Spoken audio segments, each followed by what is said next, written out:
Bismillahirrahmanirrahim. Assalamualaikum warahmatullahi wabarakatuh. Berikut materi terkait dengan KMA ya, Keputusan Menteri Agama nomor 183 tahun 2019 yang dipersembahkan pada pendidikan jarak jauh PJJ IAIN Syekh Nurjati Cirebon.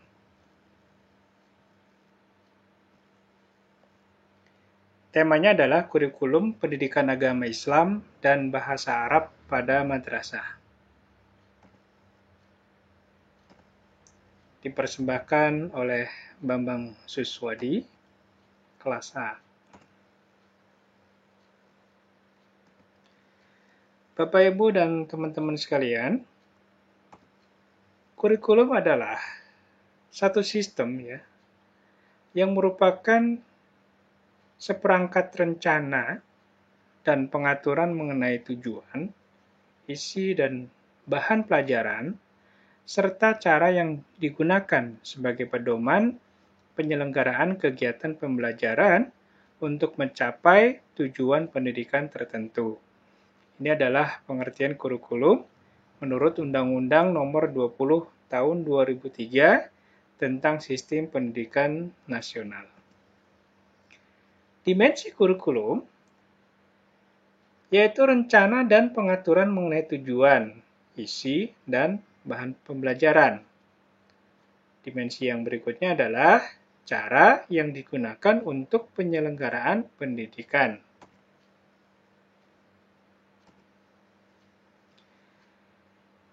Yang kedua, terkait dengan rasional pengembangan kurikulum PAI khususnya dan bahasa Arab, di mana dalam pengembangan kurikulum PAI ini dan bahasa Arab tentu mengalami sebuah tantangan, ya, tantangan yang berasal baik dari internal maupun tantangan yang berasal dari eksternal. Kita akan bahas dari tantangan yang dari internal. Yang pertama, tantangan internal untuk pendidikan agama Islam. Tentu tantangan internal ini banyak sekali ya, teman-teman semuanya. Kenapa? Karena salah satunya adalah belum tercapainya secara masif daripada tujuan pendidikan, khususnya beriman dan bertakwa kepada Tuhan Yang Maha Esa dan berakhlak mulia. Tantangan internal berikutnya adalah bahwa pembelajaran PAI secara umum masih pada tataran pengetahuan, belum menjadikan agama ini sebagai sebuah jalan hidup, di mana jalan hidup ini dituntut untuk menuntun para peserta didik kita menjadi peserta didik yang soleh, berspiritual, dan soleh sosial. Kaitan dengan bahasa Arab, tantangan internal dalam pengembangan kurikulum PAI adalah belum tercapainya secara masif tujuan pendidikan khususnya beriman dan bertakwa kepada Tuhan Yang Maha Esa dan berakhlak mulia. Pengembangan PAI secara umum masih pada tataran pengetahuan dan belum menjadikan agama sebagai jalan hidup untuk menuntun peserta didik ini yang soleh spiritual.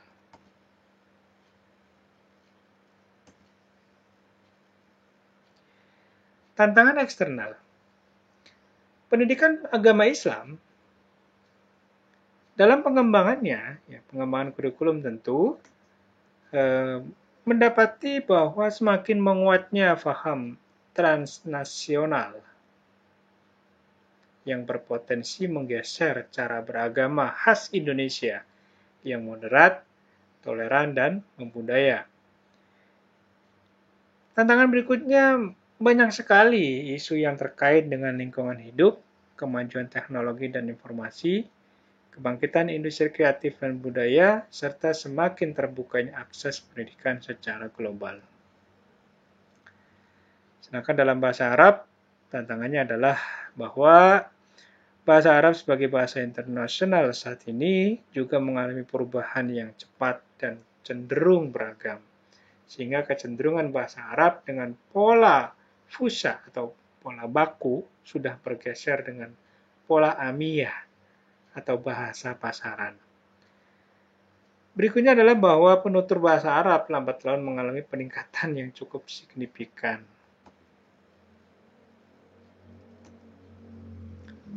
Maka tentu di sini diperlukan sebuah penyempurnaan pola pikir, ya, di mana bahwa penguatan pola pembelajaran yang berpusat pada peserta didik, penguatan pola pembelajaran interaktif, penguatan pola pembelajaran secara jejaring, ya, peserta didik dapat menimba ilmu dari siapa saja dan dari mana saja yang dapat dihubungi serta diperoleh melalui jaringan internet.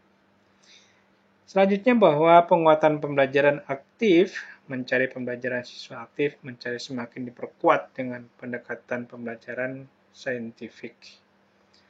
Berikutnya bahwa penguatan pola belajar sendiri dan kelompok berbasis tim guna memperkuat kemampuan kolaboratif peserta didik.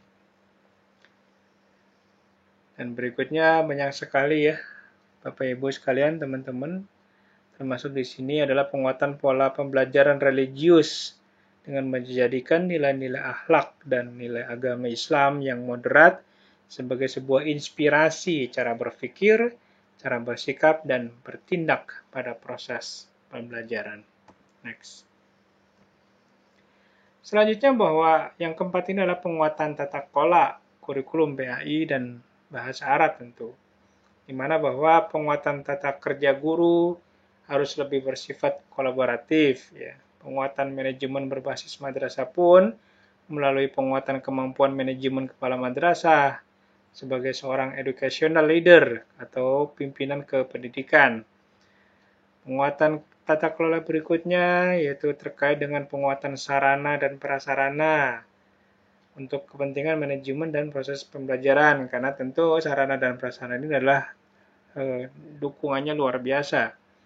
Artinya ketika sarprasarana ini diperhatikan, maka pembelajaran pun akan berjalan dengan baik. Berikutnya adalah pembudayaan nilai-nilai agama Islam dalam pengelolaan dan praktik pendidikan. Berikutnya, menjadikan peserta didik ini menjadi fokus utama kita sebagai penerima dampak positif dari kebijakan dan pemanfaatan teknologi. Next. Sekarang kita akan berbicara karakteristik terkait kurikulum PAI dan bahasa Arab ya. Dalam bahasan ini bahwa karakteristik kurikulum PAI tentu di sini mengembangkan keseimbangan antara sikap spiritual dan sosial, pengetahuan dan keterampilan, serta menerapkannya dalam berbagai situasi di madrasah dan dalam kehidupan sehari-hari di masyarakat. Berikutnya adalah mengembangkan pencapaian kompetensi peserta didik yang tidak hanya pada pemahaman keagamaan saja, namun diperluas sampai mampu mempraktekkan dan menerapkan dalam kehidupan bersama di masyarakat secara istiqomah. Karakteristik PAI berikutnya banyak sekali di sini, Bapak Ibu. Saya ambil poin yang terakhir aja. Kaitannya adalah mengembangkan kompetensi dasar ya, berdasarkan pada prinsip akumulatif, reinforced ya, saling memperkuat, atau enriched ya, atau memperkaya antar mata pelajaran dan jenjang pendidikan. Langsung ke kurikulum bahasa Arab. Karakteristiknya adalah bahwa kurikulum bahasa Arab dikembangkan untuk meningkatkan keterampilan berbahasa atau al-maharoh al-lughawiyah bagi peserta didik untuk berbagai situasi yang baik di lingkungan madrasah maupun di lingkungan masyarakat. Jadi karakteristiknya ada 4 ya, Bapak Ibu semuanya. Pertama tadi mengembangkan keterampilan berbahasa. Kemudian berikutnya adalah bahasa Arab tidak saja diajarkan untuk bahasa itu sendiri, akan tapi juga menjadi media pengembangan berpikir dan berkepribadian. Bahasa Arab disajikan tentu tidak berfokus pada tata bahasa secara teoretik ya, akan tetapi penyajian tata bahasa yang fungsional atau aplikatif. Dan yang keempat ini adalah implementasi kurikulum bahasa Arab, tidak hanya mengandalkan interaksi guru siswa di kelas, akan tetapi di luar kelas atau di lingkungan pun ya, silakan bisa dikembangkan.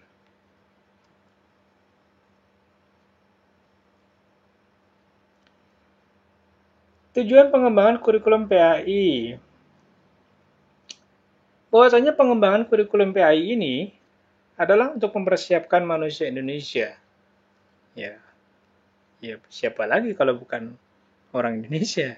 Tentu ya kita sebagai warga negara Indonesia ya tentu dengan pengembangan kurikulum ini diharapkan memiliki pola pikir dan sikap keagamaan yang moderat, inklusif, berbudaya, dan religius, serta mampu memiliki kehidupan yang pribadi atau warga negara yang beriman, bertakwa, berakhlak mulia, produktif, kreatif, inovatif, dan kolaboratif, serta mampu menjadi bagian dari solusi terhadap berbagai persoalan dalam kehidupan bermasyarakat, berbangsa, bernegara, dan peradaban dunia.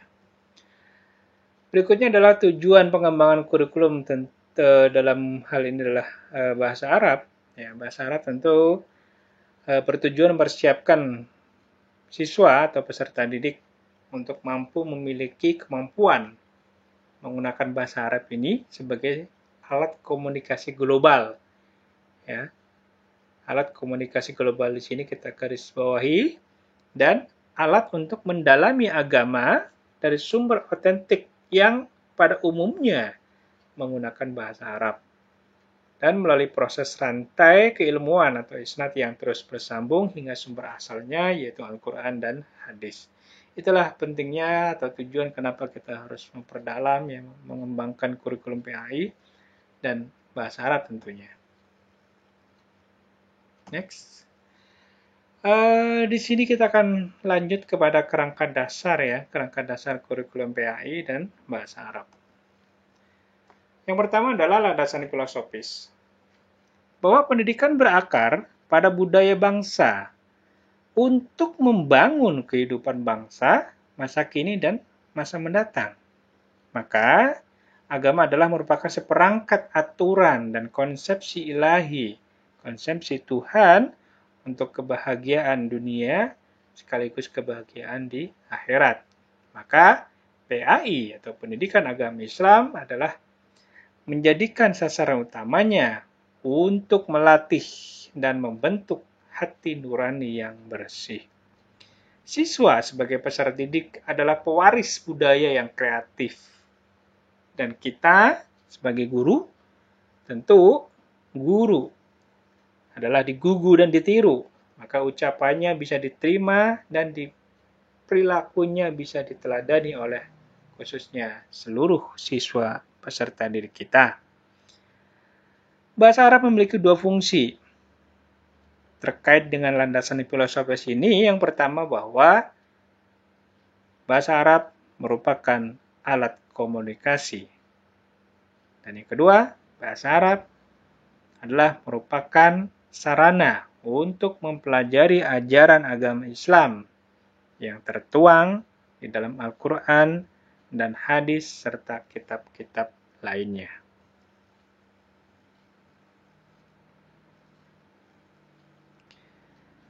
Yang kedua adalah landasan sosiologis. Bahwasanya kurikulum PAI dan bahasa Arab dikembangkan atas dasar kebutuhan akan sebuah perubahan rancangan dan proses pendidikan dalam rangka memenuhi dinamika kehidupan beragama, bermasyarakat, berbangsa, dan bernegara. Yang ketiga adalah landasan psikopedagogis, ya, di mana bahwa kurikulum PAI dan bahasa Arab dimaksudkan untuk memenuhi tuntutan perwujudan konsepsi pendidikan yang bersumbu pada perkembangan peserta didik, beserta konteks kehidupannya sebagaimana dimaknai dalam konsepsi pedagogik transformatif. Dan yang keempat, tentu adalah landasan teoretik bahwa kurikulum PAI dan bahasa Arab pada madrasah dikembangkan atas teori standar based education atau pendidikan berbasis standar dan teori competency based curriculum atau kurikulum berbasis kompetensi. Berikutnya adalah standar kompetensi lulusan dan standar isi pendidikan agama Islam atau PAI serta bahasa Arab pada jenjang Madrasah Ibtidaiyah atau MI, Madrasah Sanawiyah MTS atau MTS, dan Madrasah Aliyah MA.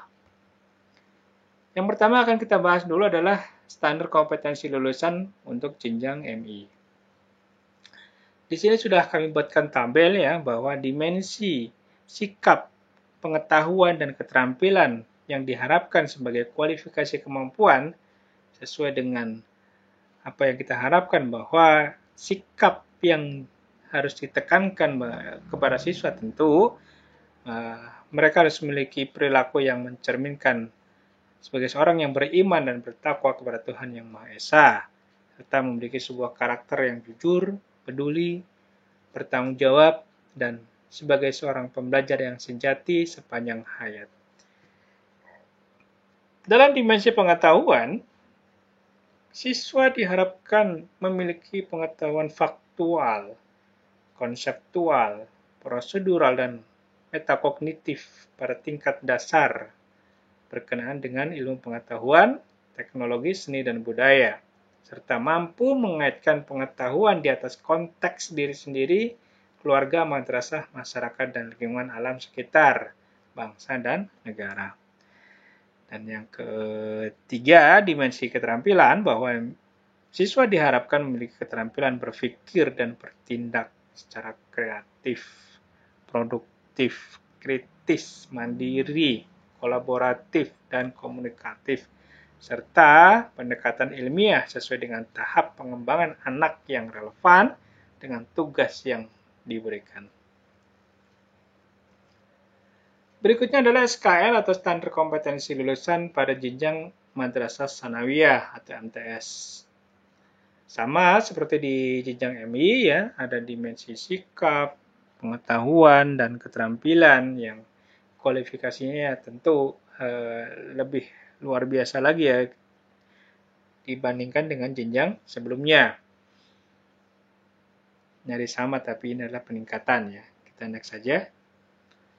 Berikutnya adalah jenjang aliyah ya, kompetensi SKL pada jenjang aliyah. Juga sama ya. Dimana bahwa sikap yang diharapkan memiliki program mencerminkan sikap beriman, bertakwa kepada Tuhan Yang Maha Esa itu menjadi sebuah dasar ya, dasar untuk siswa kita bagaimana nanti mereka bermasyarakat ke depannya itu betul-betul mencerminkan sebagai seorang yang betul-betul menjadikan atau berperilaku yang baik ya, berperilaku beriman kepada bertakwa kepada Tuhan Yang Maha Esa, dan mampu berdiri sendiri, mampu berpikir kreatif, produktif, dan serta menjadikan budaya yang luar biasa tentunya dalam kaitan bermasyarakat dan berbangsa, serta bergaul di tataran dunia sekalipun.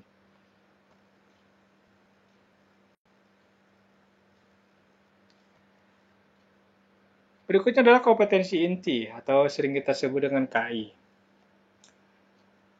Yang mana fungsi KI atau kompetensi inti ya, yakni untuk sinkronisasi horizontal berbagai kompetensi dasar antar mata pelajaran pada kelas yang sama dapat terjaga. Selain itu, sinkronisasi vertikal sebagai kompetensi dasar pada mata pelajaran yang sama pada kelas yang berbeda. Itu adalah fungsi daripada kompetensi inti. Rumusannya adalah, dalam pedoman ini menggunakan notasi 1 KI, 1 untuk KI sikap spiritual, 2 KI 2 untuk KI sikap sosial, 3 KI 3 untuk KI pengetahuan atau pemahaman konsep, dan yang keempat adalah KI 4 untuk KI keterampilan.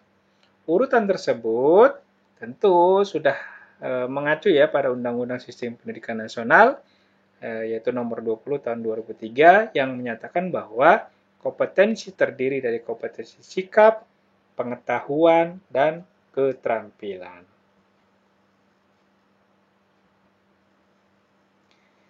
Yang C adalah standar isi.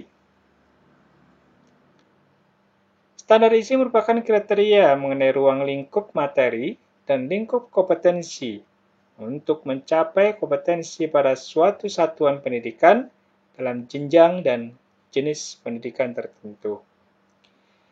Karakteristiknya, kesesuaiannya, kecukupan, keleluasan, dan kedalaman materi ditentukan sesuai dengan karakteristik kompetensi beserta proses perolehan kompetensi tersebut.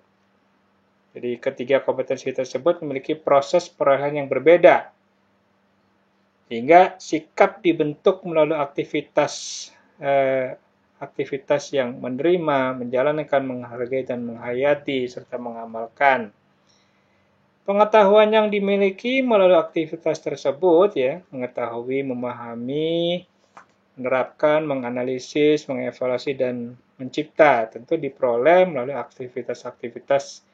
Dia mengamati, dia bertanya, mencoba, kemudian nalarnya jalan, kemudian menyajikan, dan mencipta. Karakteristik kompetensi beserta perbedaan proses perolehannya mempengaruhi daripada standar isi. Selanjutnya adalah pembelajaran PAI dan bahasa Arab. Pembelajaran PAI merupakan proses pembentukan pengetahuan, sikap, dan keterampilan tentu oleh peserta didik melalui kinerja kognitifnya yang berbasis fakta dan fenomena sosial keagamaan yang kontekstual. Pembelajaran PAI di madrasah merupakan pola pembelajaran berbasis disiplin ilmu yang meliputi Al-Quran, hadis, akidah akhlak, fikih, sejarah kebudayaan Islam, dan tafsir. Berikutnya adalah bahwa pembelajaran PAI di madrasah secara bertahap dan holistik diarahkan untuk menyiapkan peserta didik yang memiliki kompetensi memahami prinsip-prinsip agama Islam, baik terkait dengan akidah, akhlak, syariah, dan perkembangan budaya Islam.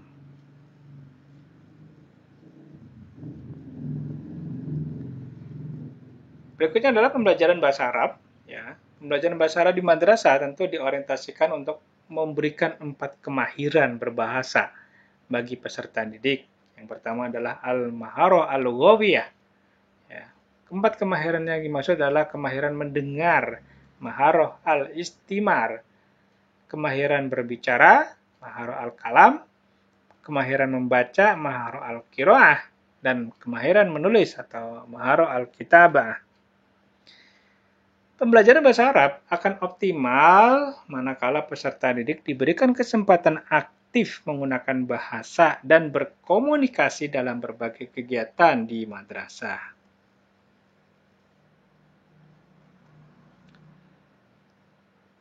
Berikutnya adalah pembelajaran abad 21 abad sekarang ini, bahwa kemampuan berpikir kritis dan pemecahan masalah critical and thinking and problem solving skills adalah merupakan kemampuan berpikir secara kritis, lateral, dan sistematik, terutama dalam konteks pemecahan masalah. Di mana bahwa kemampuan berkomunikasi dan bekerja sama tentu menjadi ciri khas pembelajaran di abad sekarang ini. Selanjutnya bahwa pembelajaran abad 21 itu lebih menekankan kepada pembelajaran secara berkelompok, kooperatif, melatih peserta didik untuk berkolaborasi dan bekerja sama, sehingga mampu mencipta dan memperbaharui dan mengembangkan kreativitas yang dimilikinya untuk menghasilkan berbagai macam terobosan yang inovatif, dan ini didukung oleh literasi digital atau literasi teknologi informasi dan komunikasi, sehingga akan mampu meningkatkan kinerja dan aktivitas sehari-hari.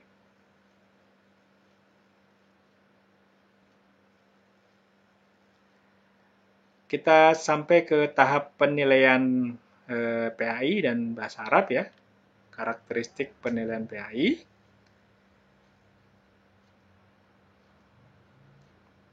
Berdasarkan karakteristik mata pelajaran agama Islam, maka penilaian PAI ini pada akhirnya diarahkan untuk mengetahui dan mendorong peserta didik dalam bersikap dan berperilaku beragamanya, di mana tentu harus mencerminkan hal-hal seperti yang Anda lihat sekarang ini. Ya, sejauh mana peserta didik memahami prinsip agama Islam terkait akidah, akhlak syariah dan perkembangan budaya Islam, sejauh mana pemahaman agama tersebut terinternalisasi dalam diri peserta didik, dan sebagainya dan sebagainya. Yang intinya peserta didik mampu tidak dia bertanggung jawab, mampu tidak dia bertoleran dan moderat, seperti itu.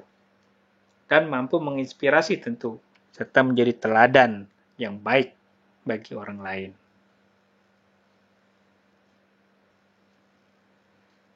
Dalam konteks penilaian bahasa Arab ya tentu juga memiliki karakteristiknya ya, bahwa sejauh mana peserta didik ini mampu menggunakan pendengarannya untuk menyimak pembicaraan bahasa Arab atau istimah, ya, terus mampu merespon pembicaraan dalam komunikasi verbal dengan bahasa Arab atau al-kalam dengan sesamanya, kemudian mampu menangkap gagasan atau ide pokok ya dalam teks berbahasa Arab atau qiraah, kemudian mampu menggunakan bahasa Arab ya mengekspresikan rasa gagasan dalam pikiran dan bahasa tulis.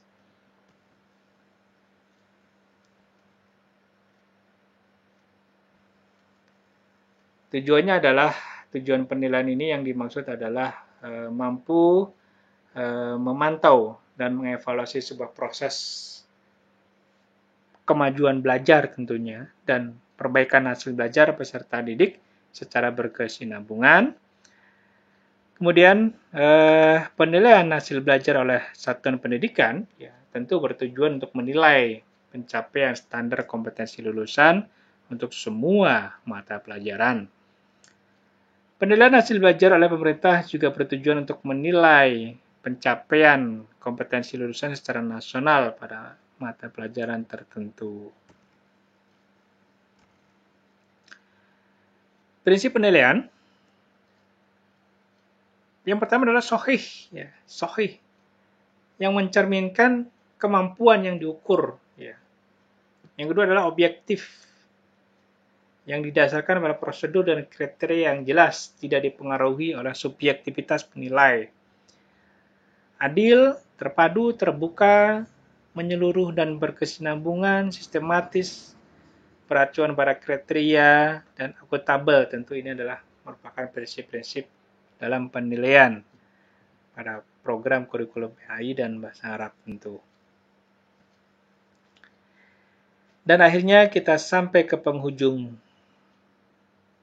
presentasi ini.